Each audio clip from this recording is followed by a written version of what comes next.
Hi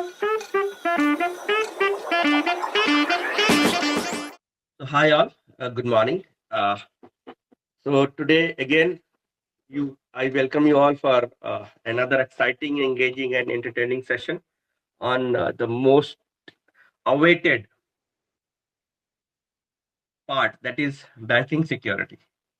Yeah, so I was saying that it is directly related to our financials, and I mean, see, we can even tolerate a little bit of like anything else which has happened as a cybersecurity threat. Even everything is important. I'm not saying that, but what is like banking fraud or something like that which happens with us, it is something directly impacting to us because it is related to our hard-earned money, for which we all working, which all are like we for which we all are working, and then if someone comes and directly take out that whole amount, it's a real threat, isn't it? And we should be actually focusing into like using all type of banking financial transactions what we are doing properly so that it can be like prevented. Okay, so and there are two things which I'll talk in the part of this session. The first thing would be what happens if financial fraud, like what steps which you need to take if a financial fraud happens with you, right? In case of like whatever I'll let you know in this session. Even after that any fraud has happened, then what steps which you need to take. And second one is like, even if any financial fraud happens, no one would be able to like impact you much, in the sense like they wouldn't be able to steal your hard-earned money in that respective amount. Okay, I'll let you know those two things. Okay, so are we all excited for like this session to be started? Yeah, of course. Thumbs up so that I can start. We all are working whole day for the money part basically, and it's nothing like no shame for accepting that one. And अगर उसी में कोई डाका डाल देगा तो we will देखो कितना मतलब इतना इजी है, मतलब इजी तो नहीं है, इतना आसान नहीं है, बट क्या होता है कि अगर आपने जिस काम को करने के लिए पूरा महीना मेहनत किया, से फॉर एग्जाम्पल 1 महीने की बात, पूरा महीना मेहनत किया, 8 घंटे 9 घंटे 10 घंटे पर डे लगाया, कई बार वीकेंड भी लगाया, उसके बाद 1 महीने की अगर हम बात करते हैं और कोई एक बंदा 2-4 घंटे की मेहनत से वो पैसा उड़ा देता है, isn't it? तो मतलब कितना बुरा लगता है कि बताओ, मैंने तो बहुत मेहनत किया अर्न करने के लिए, लेकिन मैंने थोड़ा सा और अगर मेहनत किया तो उसको लर्न करके उसको प्रिवेंट कर सकने में, तो मैं मतलब मेरे पास दोनों चीजें रहती, दोनों सिक्योरिटीज रहती, राइट? कि हमें अर्न किया और उसको कैसे मैं सेफ रख सकूं, राइट? तो दोनों जरूरी है। मैं ये नहीं कह रहा हूँ कि आप अर्निंग करने जाए, बिल्कुल, लेकिन उसको कैसे सेफ गार्ड कर सके ये भी बहुत ज्यादा इंपॉर्टेंट है। ठीक है, तो मैं अपना स्क्रीन शेयर करने जा रहा हूँ अब, और then I will start it.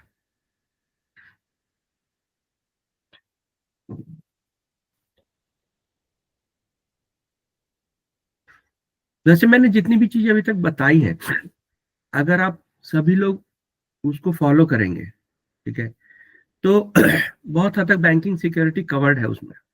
ठीक है, it's not like that banking security कुछ अलग से है।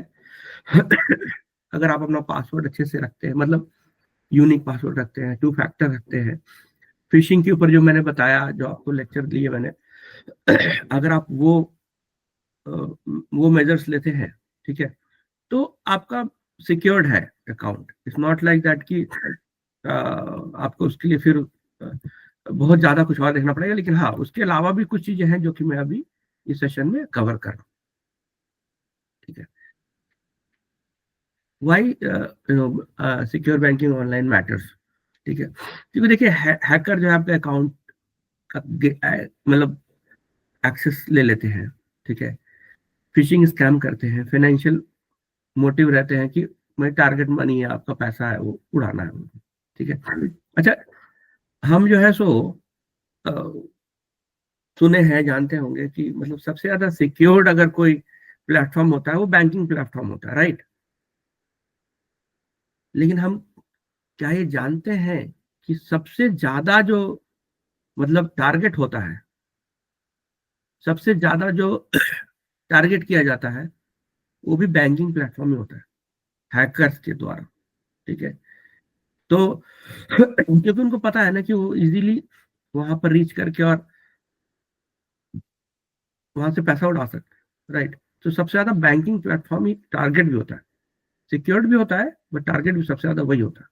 उसके रीजन, उसके पीछे रीजन यही है। ठीक है, आपको अगर टारगेट करेगा तो मान लीजिए कि उसको कुछ पैसा मिलेगा, लेकिन अगर बैंक को ही टारगेट कर दिया उसने, राइट, तो फिर तो पूरा उसको वो मिल गया। और इनफैक्ट मान लो कि बैंक को टारगेट करके, अच्छा एक चीज और मैं बताता हूँ। ठीक है, हमें से ऑलमोस्ट सभी लोगों के पास कॉल आती होंगी, ठीक है, स्पैमर्स की, और ये आपका पैकेट रह गया है यहाँ पे, काइंड ऑफ, या फिर कुछ भी लेकर के, कुछ बैंकिंग ट्रांजैक्शन से रिलेटेड ही है, आपका सिविल स्कोर अच्छा होने के से आपको लोन दिया जा रहा है 2%, 3%, मतलब कुछ भी लिक्रेटिव काइंड ऑफ, यू नो, वो करके हमारे पास आती होंगी उस तरीके के call, right. Yes, right. Right, तो हमारा राइट सर। मतलब हमारा पहला उसमें क्या रिएक्शन रहता है, आप मुझे बताइए कि अच्छा आप कैसे चेक कर पाते हैं कि क्या मतलब वो जो है सो वो जो बोल रहा है, वो जो है, जो हैक, अगर एक्चुअली वो हैकर है या मतलब कि एक लेजिटिमेट है। हमको मतलब क्या चीजें हैं जो कि हमको पता करनी चाहिए कि उससे पता चल पाए कि वो मतलब उसका इंटेंशन कुछ रॉन्ग है। दो चार चीजें हम मुझे बताएंगे।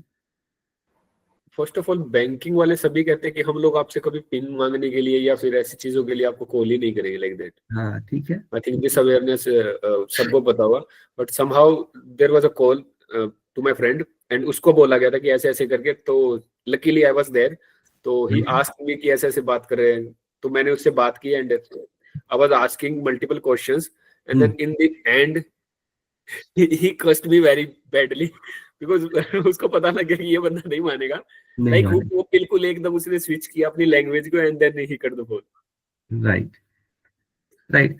तो उनको अगर इसे पता चल गया ना कि आप एक इन्फॉर्म्ड सिटीजन है, पर्सन है, और आपके पास नॉलेज है ना, तो फिर वो आपको कुछ एब्सर्ड बोलना चालू कर देते हैं, कई बार वो गाली भी दे देते हैं।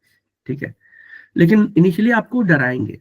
ठीक है, आपको लिक्रेटिव ऑफर देंगे, आपको हो सकता है कि कुछ लालच दे, इस तरह की चीजें करें। तो अगर कभी भी इस तरह की कोई कॉल आती है, इसमें आपको लगे कि आपको कुछ ऐसा, ये सब रेड सिग्नल्स हैं बेसिकली, हमेशा ध्यान रखिए कि कोई अगर आपको डरा रहा है डायरेक्टली, कोई इन्फॉर्मेशन, पर्सनल इन्फॉर्मेशन लेने की कोशिश कर रहा है, या फिर आपको कोई अर्जेंसी के ऊपर आपसे बात कर रहा है। ठीक है, एक और चीज मैं बता देता हूँ, इसको आप अपने पास रख सकते हैं सभी लोग, बहुत सिंपल सा चीज है। कई बार क्या होता है कि आज के डेट में हम सभी जान रहे हैं, हम सभी एआई सीख रहे हैं, सभी एआई के ऊपर काम कर रहे हैं, राइट। तो हमें पता है कि एआई कितना आसान है, एआई के थ्रू मेरा फेस क्लोन करके मेरी आवाज निकाला, और मुझे लगता है कि यहाँ पे जितने लोग बैठे हैं उसमें से 50% लोग तो ऐसा कर लेंगे। 50% लोग ऐसा कर लेंगे कि मेरा फेस का ये वीडियो का 2 मिनट का वीडियो निकाल करके, और उसको जो भी वॉइस ओवर देना चाहे वो दे सकते हैं, राइट। वीडियो के साथ भी, ऑडियो तो मानो नेक्स्ट लेवल है, मतलब ऑडियो तो उसके नीचे हो गया, राइट, ऊपर हो गया वीडियो। तो अब जब एआई इतना एडवांस हो चुका है, तो हम को पता चला कि हमारे पास कॉल आ गई, ठीक है, ऐसी सी बात हो गई, या फिर आपका बैंक में, या XYZ कुछ भी। ठीक है, एक छोटा सा ट्रिक बताता हूँ, बहुत सिंपल सा ट्रिक है, उसको आप अपने पास रखिए, इनफैक्ट अपने फ्रेंड्स एंड फैमिली में जिनके साथ आप क्लोजली एसोसिएटेड है, और आपको लगता है कि उनके साथ कभी कोई ट्रांजैक्शन होती है आपकी रेगुलर कुछ भी, और मतलब उनके साथ आप इंटरेक्टिव है, तो आप एक छोटा सा, मतलब एक फाइनेंशियल ट्रांजैक्शन की बात नहीं कर रहा हूँ, इन जनरल बात कर रहा हूँ, कि अगर कभी भी कोई फाइनेंशियल कोई फ्रॉड करने की कोशिश करता है, या कोई स्मूव करता है, आपके फ्रेंड्स, फैमिली, बच्चा, पेरेंट, या किसी की आवाज को टैप करके आपको फोन करता है, कहता है नहीं बेटा मैं ही बोल रहा हूँ, और ये यहाँ ट्रांसफर कर दो, ये अमाउंट यहाँ डाल दो, या कुछ भी करो, राइट, आप उसको ट्रस्ट करते हो, आपका मैसेज आता है। अब तो सब हम जान चुके हैं, क्योंकि मैंने व्हाट्सएप सिक्योरिटी की पूरी बात करी लास्ट टाइम की, तो we all are aware that कि अगर व्हाट्सएप कोई हमारा हैक कर लेगा या किसी और का हैक करके मैसेज करेगा, तो हम उसको, मैं जो भी मांगेगा, पहला वो पैसा मांगेगा, फर्स्ट टाइम पहले ही पैसा मांगेगा, क्योंकि अब वो पता है कि पैसे ही से उसको मतलब, और बाकी चीजें हो सकता है नेक्स्ट लेवल पर करे, लेकिन उसका पहला टारगेट होता है पैसा, तो हम नहीं करेंगे। राइट। सॉरी। अगर आपके पास कॉल ही आ जाए डायरेक्ट, अगर हमारे पास कॉल ही आ जाए डायरेक्ट, तो हम क्या करें? राइट। उस केस में, अच्छा, उस केस में क्या है कि आवाज भी हमारे अपनों की ही हो, उस केस में हम क्या करें? राइट। तो एक चीज कर लो, आज ही कर लो, जो भी, जितने भी घर में जितने मेंबर्स हैं, उनके साथ डिस्कस करके एक 4 डिजिट का ही रख लो, ज्यादा नहीं रखो, 4 डिजिट का एक कोड बना लो। ठीक है। अब कोड क्या है? कोई भी नंबर का कोड बना लो। ठीक है। डेट ऑफ बर्थ मत बनाना, मैंने पहले ही बताया लास्ट टाइम में। कोई भी एक ऐसा नंबर जो आप याद रख सके, जो सारे मेंबर याद रख सके, उनको ऐसे हम लोग एकदम मेमोराइज करा दो। जैसे मान लो 6741। ठीक है। कोई भी ऐसा नंबर, रैंडम नंबर, जो भी आप सब याद रख सके। अच्छा, अगर कल को मान लो गलती से भी, या हो सकता है सच भी हो, मतलब बिकॉज अब तो डीफेक इतना इस लेवल पे आ रहा है कि कई बार सच क्या है गलत क्या है उसको भी आइडेंटिफाई करना मुश्किल हो जाता है। राइट। अब बार इस तरह का कोई कॉल आया कि मेरे को मतलब पैसे की जरूरत है, तुम अभी ट्रांसफर कर दो मेरे अकाउंट में, और मैं फिर आके देता हूँ। ठीक है। तो आपने क्या करना है कि सिर्फ उससे एक ही चीज पूछनी है। ठीक है। एक तो क्या है कि देखो, दो चीज है, कभी भी जो कॉल आया है ना, कभी भी फिर रिसीव द कॉल, उस पर ट्रस्ट मत करो, क्योंकि मैं आपके नंबर से कॉल कर सकता हूँ किसी और को। देखो डिफरेंस समझ लो, मैं आपके नंबर से किसी और को कॉल कर सकता हूँ, पर आपके नंबर पे कॉल रिसीव नहीं कर सकता। राइट। मैं आपके नंबर पे कॉल रिसीव नहीं कर सकता हूँ, I can not receive the call on your number. ये बहुत ही इंपॉर्टेंट चीज है। तो आप उसको कॉल बैक करिए, first you call back that person कि ठीक है तुमने मुझे कॉल किया था, ऐसे अगर वो इंगेज आ रहा है या नहीं रिचुअल, तब तक ट्राई करो, कोशिश करो कि आप जो है सो उसको जब तक कनेक्ट ना हो तब तक कोई फाइनेंशियल ट्रांजेक्शन मत करो। Right. Second thing is that कि जो मैंने कोड की बात करी, एक 4 डिजिट का कोड रखो अपनी पूरी फैमिली में। ठीक है। कि भाई अगर कल को कुछ भी कोई ऐसा प्रॉब्लम फंसता है, कोई दिक्कत होती है, या इस तरह से कोई चीज डिमांड की जाती है, तो you simply need to ask for that code. ठीक है। 6741 कोड बताओ मुझे। ठीक है। जैसे वो फाइनेंशियल जो फ्रॉड कर रहा है या कोई भी फ्रॉड कर रहा है, उस बंदे को ये पता चलेगा यार ये क्या है। ठीक है। तो वो आपको ट्रिक करेगा, यार ये मजाक मत करो यार, अभी मतलब मेरे को करना है जल्दी, और what you are just playing with me. तो नहीं नहीं, आपको पता है हमारे बीच में डिस्कशन हुआ था, और हमने इस चीज को फाइनलाइज किया था कि एक कोड, अगर ऐसा कोई ट्रांजेक्शन हम करेंगे तो कोड बताओगे तभी करेंगे। 99.9 इनफैक्ट 100% की केसेस में हो सकती है चीजें कि फिर वो या तो कॉल ड्रॉप कर दे, या आप सिक्योर्ड हो जाओ। अगर वो लेजिटिमेट नहीं होगा तो, लेजिटिमेट होगा तो कोड बता देगा। राइट। तो कितना भी डीफेक हो, कितना भी डीपफेक हो, कितना भी मतलब क्लोनिंग कर ले आपका वॉइस का, आपका फेस का, आपको एकदम जैसे कि ट्रस्ट भी आ जाए, ये चीज नहीं होगा तो कभी नहीं हो पाएगा फाइनेंशियल फ्रॉड आपके साथ। ओके, या किस तरह का फ्रॉड। राइट। अच्छा, मैं एक चीज और बता रहा था। आपके पास जो कॉल आती है, कोई भी फाइनेंशियल ट्रांजैक्शन से रिलेटेड, कोई भी या फिर मतलब जो भी है, हैकर से आपके पास कॉल करते हैं, तो क्या लगता है आपको कि आपके पास वो फर्स्ट कॉल होती है, सेकंड कॉल होती है, थर्ड कॉल होती है? कोई गेस? कि जैसे मान ली कि आपका वो उसको ओटीपी चाहिए। राइट। मैंने लास्ट टाइम बताया था ना, कोई भी ट्रांजेक्शन उसमें ओटीपी उसको रिक्वायर्ड पड़ेगा। ठीक है। तो क्या लगता है कि उसका फर्स्ट अटेम्प्ट है, सेकंड अटेम्प्ट है, थर्ड अटेम्प्ट है, फोर्थ अटेम्प्ट है, क्या मतलब नॉर्मली कितने अटेम्प्ट करने के बाद आपसे वो इस तरीके की बातें करता है, इसमें ओटीपी मांगता है, या फिर इस तरीके से कोशिश करता है कि आपको ओटीपी चुरा सके? बहुत सारे तरीके ओटीपी चुराने के, कॉल के ऊपर भी, वॉइस मेल, फॉरवर्डिंग मैसेजेस, सब बहुत सारे तरीके हैं।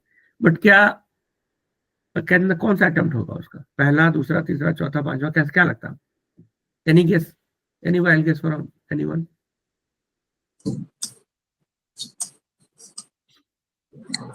पहले में तो आई गेस नहीं करेगा। ये दूसरा सेकंड या थर्ड, अच्छा सेकंड थर्ड क्यों होगा, चलो ठीक है।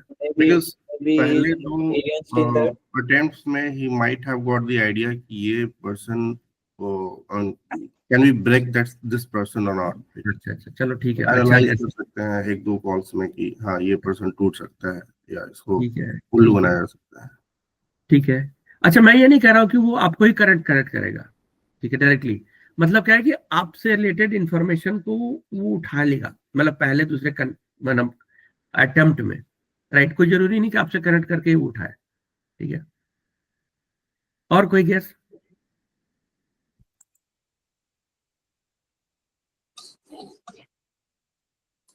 चलो मैं बताता हूँ, ठीक है।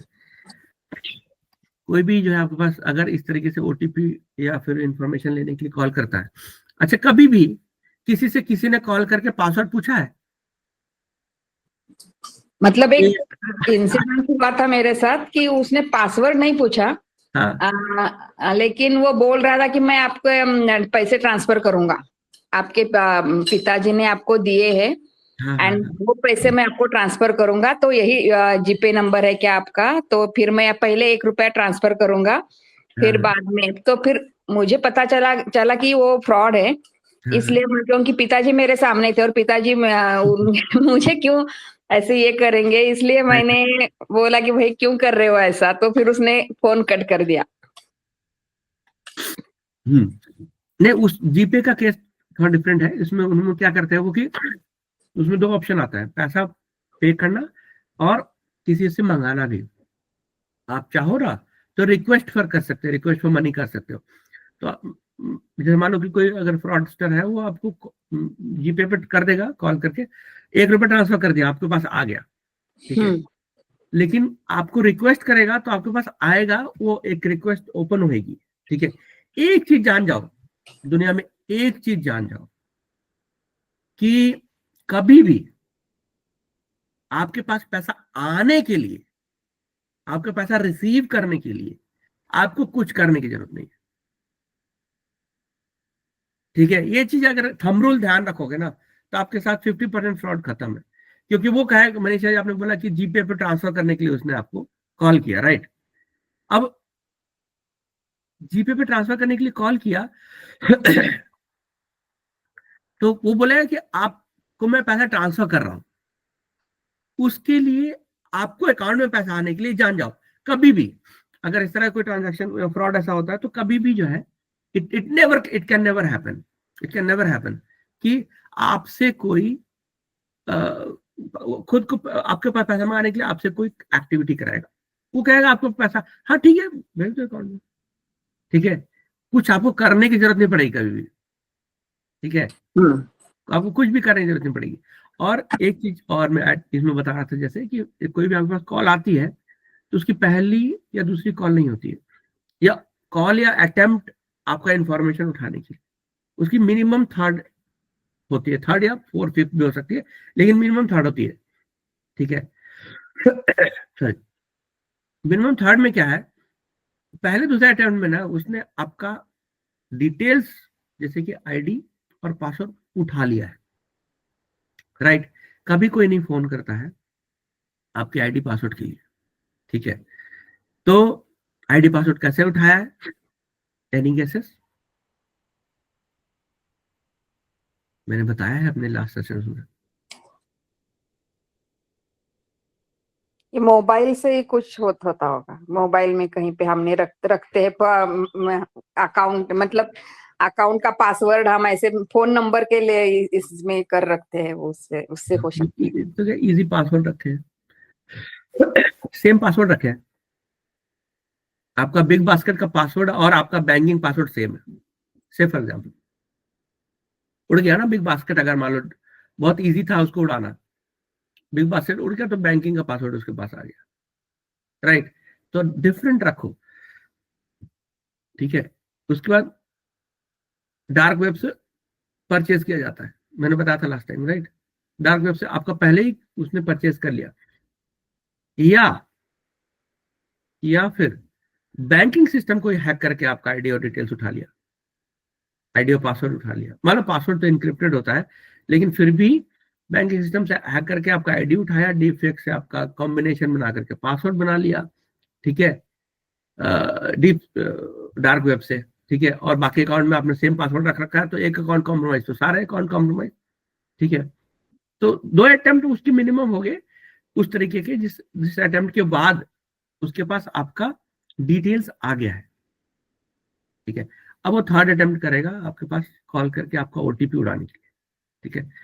तो अगर आप एक इन्फॉर्म डिसीजन ले रहे हैं, एक अवेयरनेस के साथ, तो डेफिनेटली आपके साथ ये फ्रॉड नहीं होगा जिसमें आपका पासवर्ड पहले ही उड़ा हो, चांसेस बहुत कम है, राइट। चलिए आगे बढ़ते हैं। तो account take over, phishing scams मैंने बता ही रखा है, फाइनेंशियल मोटिव रहता है उनका, ठीक है।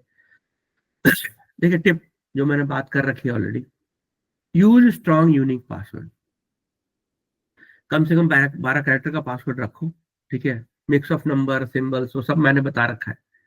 पासवर्ड मैनेजर का भी आप यूज कर सकते हो, सबसे ज्यादा अच्छा तो पासवर्ड मैनेजर आपका ब्रेन है, मैंने वो भी बताया है कि आपके अपने न्यूरल नेटवर्क में कैसे सेव करके रख सकते हो, ठीक है। रीयूज मत करो, मैंने वो भी बता रखा है, क्योंकि 300-400 पासवर्ड बता रखे हैं एक बार में याद करने के तरीके, तो और भी सेशन लास्ट के जो आप देखिए, तो कभी यूज करने की जरूरत नहीं है आपको same password. Multi factor authentication, ये फर्स्ट सेशन में ले रखा था। हमेशा बैंकिंग ट्रांजैक्शन के लिए स्टेप 2 वेरिफिकेशन ऑन रखो ही रखो बाय डिफॉल्ट। देखो अब तो क्या होता है, पहले ऐसा नहीं था, अब जो है स्टेप 2 वेरिफिकेशन सभी बैंक दे रही, ठीक है। अगर आपको ध्यान होगा कुछ साल पहले तो 2 तरह के पासवर्ड होते थे, एक लॉगिन पासवर्ड, एक ट्रांजैक्शन पासवर्ड, ठीक है। तो अब स्टेप 2 वेरिफिकेशन अलग है। स्टेप 2 वेरिफिकेशन मैंने बताया था, इसमें मोबाइल पे आएगा या ऑथेंटिकेटर कोई ऐप है उसके थ्रू, या फिर कोई डिवाइस है उसके ऊपर आएगा, तो बहुत ही चांसेस कम हो जाए, 99.9% चांसेस कम हो जाता है, और इसी के लिए आपको फोन करता है, ठीक है, इसी के लिए फोन करता है, नहीं तो और कोई जरूरत नहीं है। पहले क्या होता था कि आपका लॉगिन पासवर्ड अलग होता था और ट्रांजैक्शन पासवर्ड अलग होता था, लेकिन पासवर्ड ही होता था दोनों। अब उसने आपका एक अकाउंट कॉम्प्रोमाइज किया और आपका मिलता जुलता ट्रांजैक्शन पासवर्ड भी है, तो उसने उसको भी कॉम्बिनेशन से उड़ा लिया या की लॉगर डाल के उड़ा लिया, और फिर आपका बहुत ईजी है अकाउंट कॉम्प्रोमाइज करना, ठीक है। तो इनेबल करिए, अगर नहीं है 99% मुझे यहाँ तक लगता है कि सब बैंक यूज करती हैं इसको आज के डेट में, अगर नहीं है तो जरूर इनेबल करिए, ठीक है। हाँ, ये मैंने कल ही डिस्कस किया था कि वाईफाई कितना अनसिक्योर्ड है हमारे लिए, और कल मैंने कल की क्लास में सेशन में बताया भी था कि पब्लिक वाईफाई कभी मत यूज करो बैंकिंग के लिए, ठीक है। पब्लिक अनसिक्योर्ड नेटवर्क में अब क्या कौन रीड कर रहा है आपका पैकेट, खुद आपको नहीं पता, ठीक है।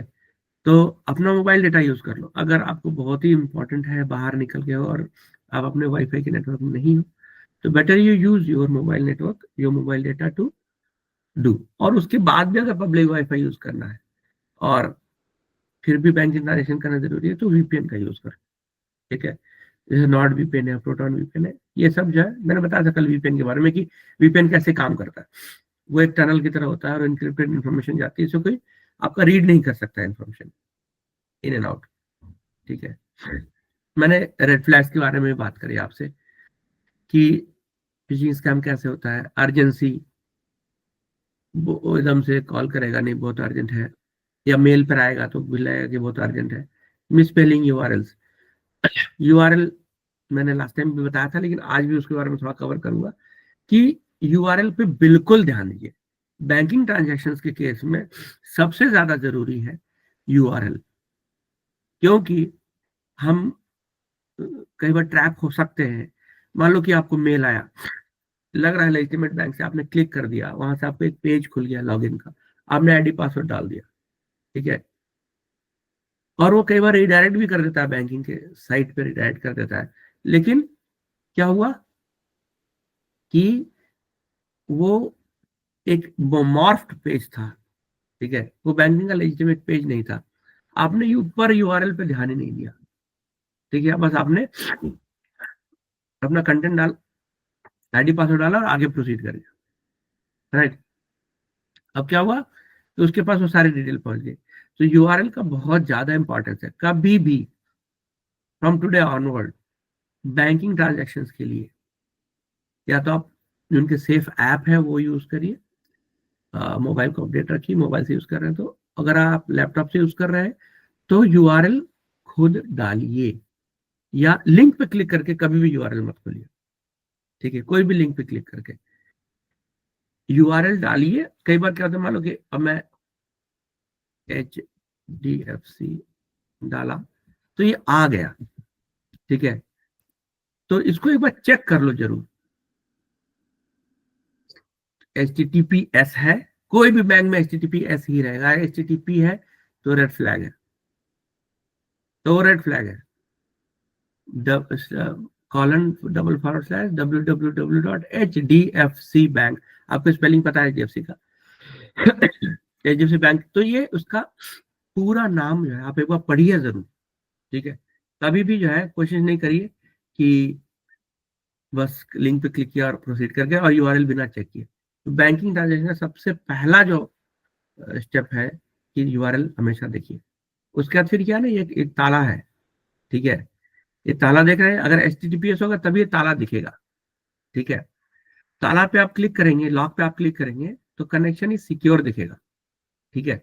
आप उसमें जब क्लिक किया कनेक्शन इज सिक्योर पे, तो आप ये पढ़िए इस पे क्या लिखा है, this site has a valid certificate issued to HDFC Bank Limited, issued by trusted authority. It means information such as password, credit card will be securely sent to this site and cannot be intercepted.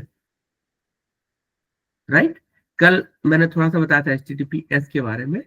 आइए ये detail आप एक बार validate कर सकते हैं कि देखिए ये क्या होता है कि सिक्योर प्रोटोकॉल यूज करता है, HTTPS जहां लग गया, S जहां लग गया, तो सिक्योर प्रोटोकॉल कैसे, मतलब आपका कनेक्शन सिक्योर करता है, क्या चीजें करता है, उसके बारे में थोड़ा बहुत इन्फॉर्मेशन यहाँ पे है। वैसे तो पूरा टेक्निकल हो जाएगा, अगर सिक्योर प्रोटोकॉल क्या है, कैसे काम करता है, क्या चीजें है, उसमें आपको जाने की जरूरत नहीं है। आपको थोड़ा और इन्फॉर्मेशन चाहिए तो आप इस लॉग पे क्लिक करके देख सकते हैं, ठीक है। और कुछ और परमिशंस है, permissions for this site, pop up direction, वो सब चीजें आप यहाँ से मैनेज कर सकते हैं। कुकीज एंड साइट डेटा, ये सब चीजें मैंने कुकीज के बारे में कल बात किया था, ठीक है। ये देखो ये बता भी रहा है कि कौन कौन से कुकी यूज कर रहा है, ठीक है। Volume cookie were sent when you viewed the pages, ठीक है। देखो कुकीज मैंने बताया ना कि इंपॉर्टेंट भी होता है कई बार वेबसाइट्स को चलाने के लिए, तो आप पूरी तरह से ब्लॉक कर दोगे अगर कुकीज को, तो हो सकता है साइट चले भी नहीं, ठीक है।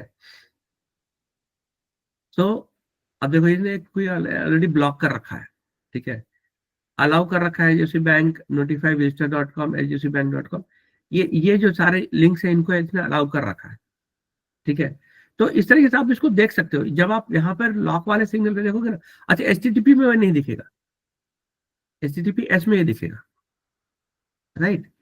तो वहां से आप चीजें देख सकते हो कि चलो मुझे चेक ही करना है कि लेजिटिमेट है कि नहीं, तो सारा चीज लेजिटिमेशन के लिए ही है, ठीक है, पता करने के लिए, राइट। अच्छा जेनरिक ग्रीटिंग्स वगैरह असर है तो आप उसको रेड फ्लैग मान सकते हैं। अच्छा कभी लिंक पे तो मैंने बताया क्लिक मत करो, लेकिन फिर भी आप अगर लिंक पे क्लिक करके जाना चाह रहे हो, क्लिक करने से पहले उसको होवर करो, होवर करोगे ना तो एक एक्चुअल, कई बार शॉर्ट लिंक्स होते हैं, शॉर्ट लिंक पे होवर करोगे ना तो आपको रियल लिंक दिखा देगा। रियल लिंक अगर आपको डाइसी लग रहा है, ठीक है, तो आप जो है डेफिनेटली नहीं जाइए। मैं तो रिकमेंड करूंगा कि लिंक पे मत क्लिक करो, ठीक है। अच्छा चेक सेंडर एड्रेस, सेंडर का इंफॉर्मेशन कहाँ से आ रहा है, आपके पास कोई मेल आती है तो आप देख सकते हो ना कि कहाँ से मेल आ रहा है, ठीक है। अच्छा जानते हो मेल स्पैम भी होता है, कैसे? अरे यार ये तो मेरा कोड ही मैंने दिखा दिया, जस्ट अ सेकंड, ले लूँ, आपको मैं दूसरा मेल दिखाता हूँ। खैर ये यूज में नहीं था, कोई भी मेल जैसे आई, ठीक है, कोरा से ही आई मान लो, ये आप अगर देखेंगे तो आपको पता चल जाएगा ना कि कहाँ से आ रही है, from English personalised digest at quora.com। ठीक है। अगर इस तरह की कोई मेल आती है, अच्छा ये मेल सिक्योरिटी के ऊपर भी है, मैं ईमेल सिक्योरिटी जब हो सके आगे कवर करूं तो बता दूंगा, लेकिन अभी थोड़ा सा बता दे रहा हूं कि आपके पास अगर कोई मेल आता है तो उसमें ये आप चेक करो, आपको अगर कोई अर्जेंसी की बात कर रहा है, कोई इस तरह का फाइनेंशियल इंफॉर्मेशन लेने की बात कर रहा है, कुछ भी इस तरह का लग रहा है कि आपको कोई पासवर्ड पूछ रहा है, आईडी लॉगिन वगैरह करने के लिए पूछ रहा है, आपको थोड़ा डाइसी लग रहा है, बस कहने का मतलब, तो आप फ्रॉम चेक करो। ठीक है। फ्रॉम में जो है ना लेजिटिमेट होना चाहिए डोमेन @quora.com, राइट। @quora.com अगर है तो लेजिटिमेट डोमेन से आ रहा है। ठीक है। यहाँ पर क्या होगा, कई बार क्या होता है, अच्छा ये लेजिटिमेट भी होता है लेकिन नहीं भी हो सकता है, इसको मिसयूज भी किया जा सकता है। से फॉर एग्जाम्पल कोरा की बात करते हैं, अगर कोरा से कोई मेल आया, कोरा का सर्वर काफी बिजी हो गया उस टाइम के लिए। ठीक है। उसका बहुत ज्यादा रिक्वेस्ट आ गई। ठीक है। Due to any XYZ reason जो कि लेजिटिमेट होंगे। ठीक है। तो कोरा ने क्या कर रखा है कि 2-3 बैकअप सर्वर्स ले रखे हैं, होती है ये चीज होता है, 2-3 बैकअप सर्वर ले रखे हैं। अब वो क्या करता है कि अगर आपको मेल भेजना है उसको, तो वो ना मेन सर्वर से ना होकर के आपके बैकअप दूसरे सर्वर से जाएगा, क्योंकि मेन सर्वर पूरी तरह से रिक्वेस्ट में एंगेज है, उसके पास बहुत ज्यादा रिक्वेस्ट है। वो रिक्वेस्ट वैलिड भी हो सकता है, इनवैलिड भी हो सकता है, जो भी हो। मान लो बैकअप सर्वर से आया, तो बैकअप सर्वर का जो डोमेन होगा वो अलग होगा, लेकिन वहां पर एक चीज लिखी होगी, वो डोमेन भी भले आपको कोरा लिखेगा, लेकिन एक चीज लिखेगा वहां पे, ऑन बिहाफ ऑफ। ठीक है। तो मेल का हेडर जरूर पढ़िए, फ्रॉम कहां से आ रहा है, लिखा रहेगा ऑन बिहाफ ऑफ। ठीक है। वो वैलिड केस में भी हो सकता है और फर्जरी के केस में भी हो सकता है। ठीक है। अगर तो ये डोमेन से आ रहा है तब तो ठीक है, अगर ऑन बिहाफ ऑफ लिखा है इट मीन्स कि फिर आपके लिए फ्लैग है बेसिकली। मैंने बताया कि हो सकता है वैलिड भी हो, आप उसको वेरीफाई करिए। Right. Are you getting my point? आप मेरे साथ हैं? Yes yes sir. आपको समझ में आ रहा है मैं क्या कहना चाह रहा हूँ? राइट। Yes sir. हाँ, तो ये जरूर चेक करिए। ठीक है। और बैंकिंग ट्रांजैक्शन की मैं बात कर रहा हूँ तो बैंकिंग ट्रांजैक्शन के लिए हमेशा चेक करिए। 99.9% आपको लेजिटिमेट मेल आपके बैंक के डोमेन से ही आता है, ऑन बिहाफ ऑफ नहीं आएगा, क्योंकि उनके सर्वर्स इतने कैपेबल होते हैं कि उन्हें रिक्वेस्ट को हैंडल कर सके। अनटिल अनलेस बहुत ज्यादा इंगेज है सर्वर, ऑन बिहाफ ऑफ करके आया तो आप मत करो ना उस मेल पे क्लिक। और टाइमिंग, आप मत जाओ उस पर, रिप्लाई मत करो, या फिर वो कोई लिंक दे रहे हैं तो लिंक पे क्लिक मत करो, कोई इन्फॉर्मेशन मांगने की कोशिश कर रहे हैं तो मत उनको रिप्लाई करो। ठीक है। ठीक है। मैंने बताया अपना सॉफ्टवेयर अपडेट रखिए, अपना विंडोज, अपना मोबाइल का विंडोज मोबाइल का जो एंड्रॉइड यूज कर रहे तो एंड्रॉइड, iOS यूज कर रहे तो iOS का बिल्कुल अपडेटेड लेटेस्ट वर्जन रखिए हमेशा। जो भी पैचेस वगैरह है उसको इंस्टॉल करके रखिए, ऑटो अपडेट को इनेबल रखिए। और आउटडेटेड फोन्स जिसका मतलब अब नया रिलीजेस नहीं आ रहा है, ठीक है, उनको बैंकिंग ट्रांजैक्शन के लिए ना यूज नहीं करिए, ये मैं रिकमेंड करूँ। उससे क्या होगा कि बैंकिंग ट्रांजैक्शन के लिए अगर आप उसको यूज करना करेंगे, ठीक है, तो हो सकता है कि आउटडेटेड नहीं होने की वजह से वल्नरेबिलिटीज होती है उसमें। वल्नरेबिलिटीज का मतलब कि कुछ ऐसे ओपन गैप्स, ओपन पोर्ट्स जो कि रेगुलर, देखिए cyber security is nothing like कि मैंने बता दिया, आप सेशन दे लिया 2-4 खत्म हो गया। It's a ongoing activity. मैंने आपको एक पाथ बताया, एक प्रोसेस बताया, जिससे कि आप अवेयर रहें और हमेशा अवेयर होकर डिसीजन लें, और आपको पता चल गया तरीका कि हाँ ठीक है मुझे ये चीज कैसे करनी है। लेकिन हर देखो जो फ्रॉडस्टर है वो भी बहुत स्मार्ट होते हैं, आपको 4 तरीके पता चले ऐसे बचने के, वो 5वां निकालेंगे अगली बार। ठीक है। तो कई बार क्या होता है कि हमारे जो सॉफ्टवेयर होता है उसमें भी टाइम टू टाइम पैचेस, जो सिक्योरिटी पैचेस है वो क्यों आते रहते हैं?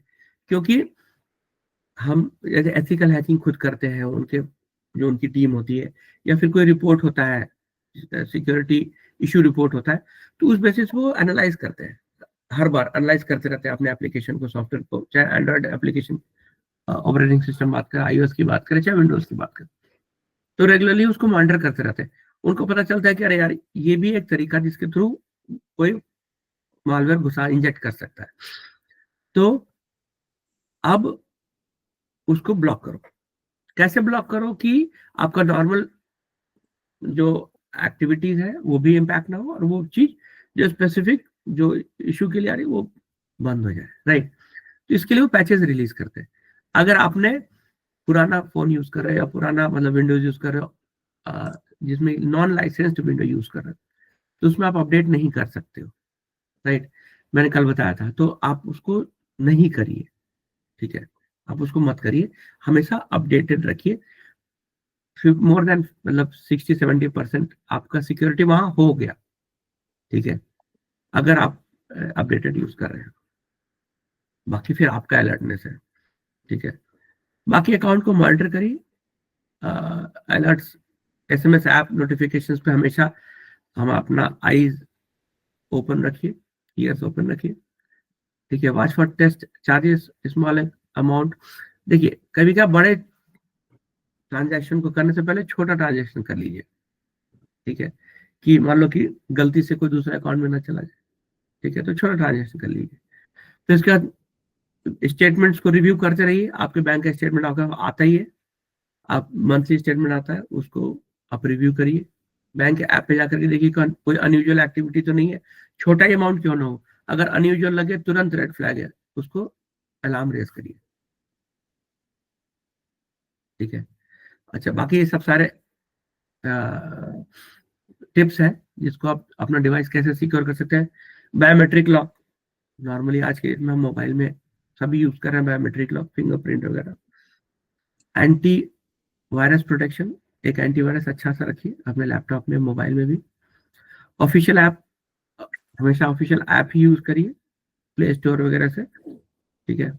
और बुक मार्क कर लीजिए। अगर आपको बार बार यूआरएल डालने का मतलब, जैसे मैंने बताया ना कि यूआरएल बार बार डालिए मत, डालने का ये नहीं, तो बुक मार्क कर लो। बुक मार्क करने का तरीका सबको पता है, यहाँ डाल करके उस पर स्टार पे क्लिक कर दीजिए, ऑटोमेटिकली बुक मार्क हो जाएगा, राइट? तो दोबारा से आपको डालने की जरूरत नहीं पड़ेगी, सेम, ठीक है? अच्छा, सोशल इंजीनियरिंग के तरीके हैं, जैसे मैंने बताया था, कॉल करेंगे, in person practice, verify call identity independently, कोशिश करेंगे। आपका क्रेडिट फ्रीज करने का बात करेंगे, आइडेंटिटी थेफ्ट करेंगे, ठीक है? आपका आइडेंटिटी इंपर्सनेट करेंगे, और फिर आपको उस तरीके से कोशिश करेंगे कि आप अर्जेंसी में कुछ दे दीजिए, ठीक है? और ये है ओवरऑल, ठीक है? इसमें आप, मैंने बताया जैसे कि स्ट्रॉन्ग पासवर्ड रखिए, विजिलेंट रहिए, मल्टी फैक्टर ऑथेंटिकेशन पे ध्यान दीजिए, डिवाइस की सिक्योरिटी पे ध्यान दीजिए, और अनसॉलिसिटेटेड रिक्वेस्ट है तो उस पर हमेशा याद ध्यान रखिए, ठीक है? तो ये था हमारा बैंकिंग सिक्योरिटी के ऊपर सेशन, ठीक है? जिसमें हमने बात करी कि हम कैसे अलर्ट रहे और कैसे चीजों को समझ करके एक इन्फॉर्म डिसीजन ले कि हमारा बैंकिंग ट्रांजैक्शन सेफ और सिक्योर रह सके, ठीक है? किसी को कोई क्वेश्चन यहाँ तक? यस, मेरे पास क्वेश्चंस हैं बिल्कुल जो आपने बताइए। बताया। अभी मैं HDFC की साइट देख रहा था, तो इसमें आपने बताया कि कनेक्शन सिक्योर है, उस तरह का मैसेज आता है, तो कहाँ आता है वो मुझे नहीं मिल रहा है। मैं दिखा रहा हूँ,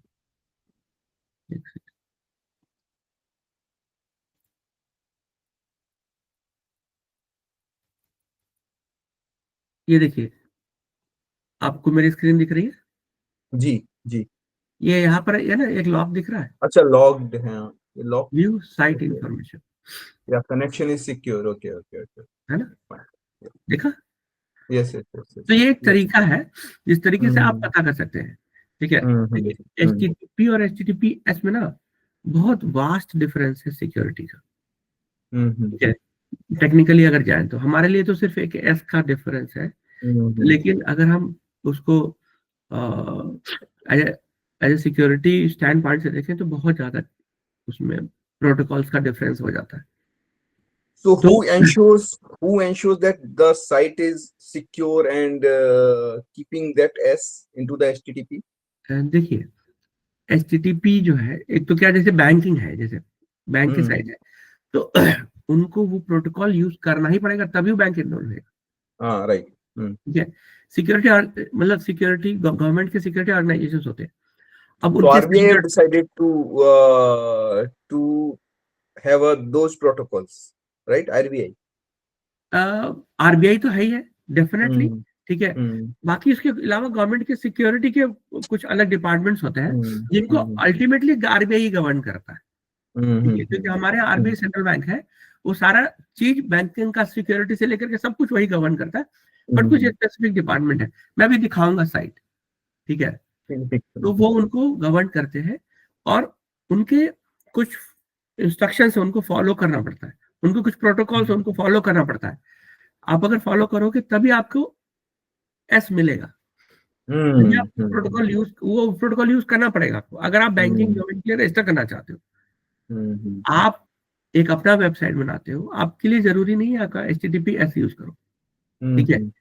आप HTTP पे चला रहे हो लेकिन HTTPS चाहिए तो उसके लिए आपको कुछ पेमेंट भी करना पड़ेगा और कुछ स्टैंडर्ड प्रोटोकॉल भी यूज करने पड़ेंगे। आपका जो भी कम्युनिकेशन है वो एनक्रिप्टेड हो जाएगा 100%, ठीक है।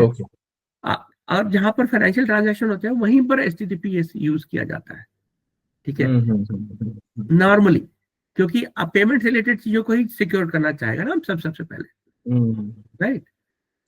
Any other question? अच्छा, ईमेल में आपने क्या बताया, जैसे कि मैं देख पा रहा हूँ जैसे कुछ मेल आया हुआ है तो कैसे उसको देखेंगे? देखिए मैं कह रहा हूँ कि सभी मेल को जरूरत नहीं है कि आप सभी मेल को बैठ करके आप ये चीज देखते रहे।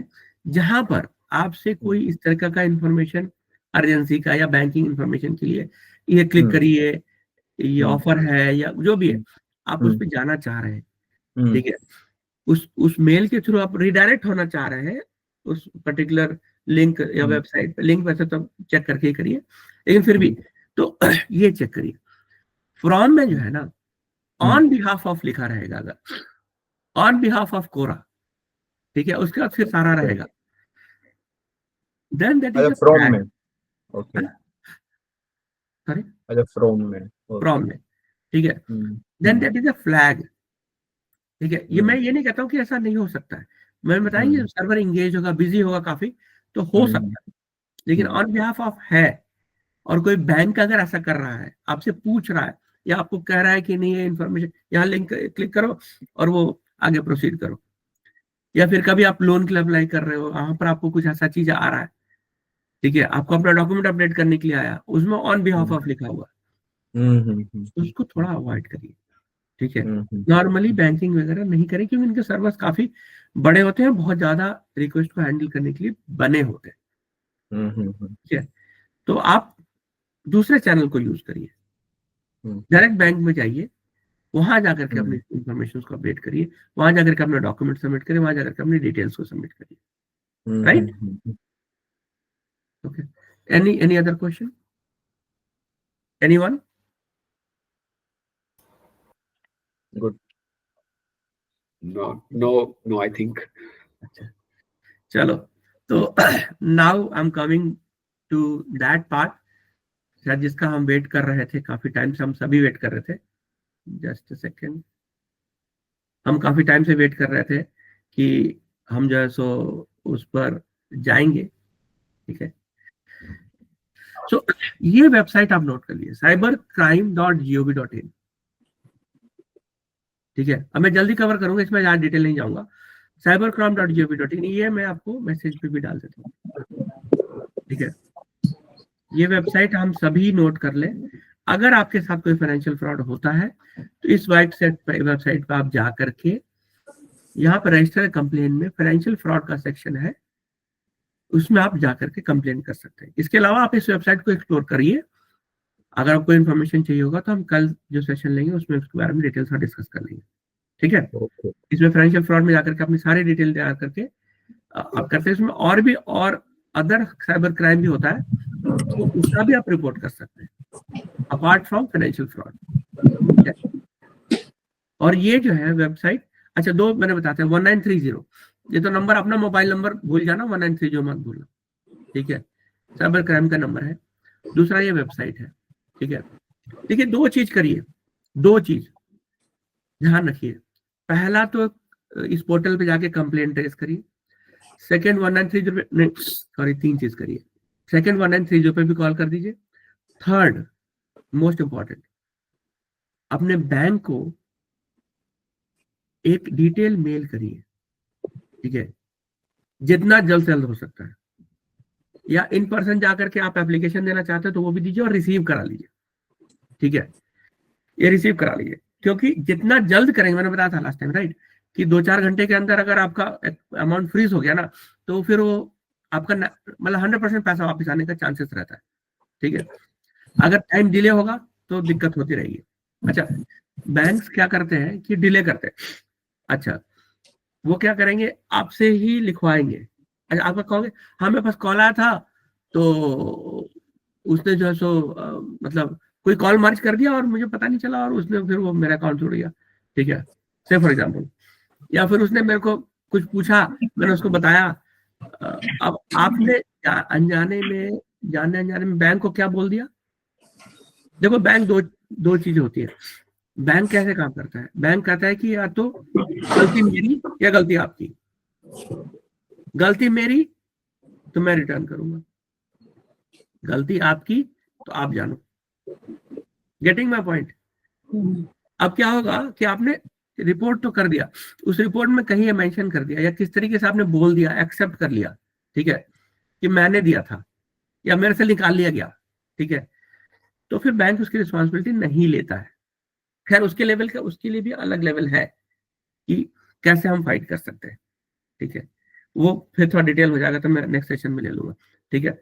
तो कोशिश ये करिए कि कभी आप जो है ना ये इन्फॉर्मेशन डिस्क्लोज नहीं करिए, ये बैंक को नॉर्मली, और अपनी गलती बात करो ना। मैं तो ये सेशंस मेरा सारा इसी पे बेस्ड है कि आप गलती मत करो, राइट। अपने तरफ से आप कोई ऐसा स्टेप मत उठाओ जिससे कि बैंक को ये लगे कि नहीं ये जो है सो इनकी गलती है, ठीक है। आपका भी ओटीपी शेयर करने का तरीका मैंने बताया, उस तरीके से मत शेयर करो, ठीक है। हमेशा ऐप को अपडेट रखो, बाकी फिशिंग से बच के रहो तो आपका गलती नहीं होगा, right. Now the last thing कि अगर हो गया, फाइनेंशियल फ्रॉड भी हो गया और एक्सेस भी मिल गया, फिर भी मैक्सिमम लॉस आप प्रिवेंट कर सको कैसे। एक छोटा सा ट्रिक है, मैंने बताया था कि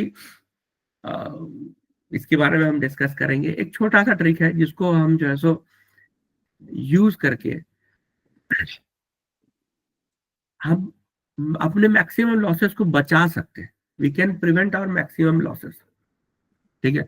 अच्छा मैं बताऊंगा तो लगेगा अरे यार ये तो बहुत सिंपल सी चीज थी जो मैं कर सकता था या कर रहा था, या कर तो हो सकता आप करते भी होंगे, ठीक है, या हो सकता नहीं भी करते होंगे, लेकिन नहीं करते होंगे तो आज से करिए, ठीक है। क्या करिए, जैसे कि मान लो कि आपका मेन अकाउंट है एक, ठीक है, आप एक से ज्यादा अकाउंट खोल सकते हैं, आपको पता है, एक से ज्यादा अकाउंट आप रख सकते हैं, राइट। एक बैंक में रख सकते हैं, दूसरे बैंक में रख सकते हैं, बेटर रहेगा कि दूसरे कोई बैंक में रखिए, ठीक है। 2 अकाउंट रखिए। अब दूसरे अकाउंट में क्या करिए, जैसे मान लीजिए कि आपका कोई फाइनेंशियल ट्रांजैक्शन होता रहता है, करंट अकाउंट अगर नहीं है तो करंट अकाउंट में तो हमेशा पैसा आना जाना रहता है, आपका सेविंग अकाउंट है, राइट। तो मैक्सिमम पैसा उस सेविंग अकाउंट में मत रखिए, मैक्सिमम पैसा जो दूसरा अकाउंट है वहां आया आपके, मामला सैलरी अकाउंट है, मंथ के स्टार्टिंग में सैलरी आती है, उठा के डाल दो वहां पे। मान लो EMI जो कटनी है वो करने के हिसाब से पैसा रख लिया, थोड़ा जो अपना ही खर्चे है उसके हिसाब से पैसा रख, बाकी पैसा उठा के दूसरे अकाउंट में डाल दो। अच्छा, दूसरे अकाउंट में डालने का बेनिफिट क्या है, बेनिफिट ये है कि वो अकाउंट ऑनलाइन नहीं है, वो अकाउंट UPI पे नहीं है, नहीं होना चाहिए। वो अकाउंट में सिर्फ ट्रांसफर करने के लिए एक अकाउंट है जो कि आपका मेन अकाउंट है, जहां पर आपको पैसे आते हैं। समझ रहे, छोटा सा ट्रिक है, अगर हम यूज कर रहे हैं तो डेफिनेटली बहुत अच्छे, नहीं यूज कर रहे तो इसको इस्तेमाल करो आज के बाद।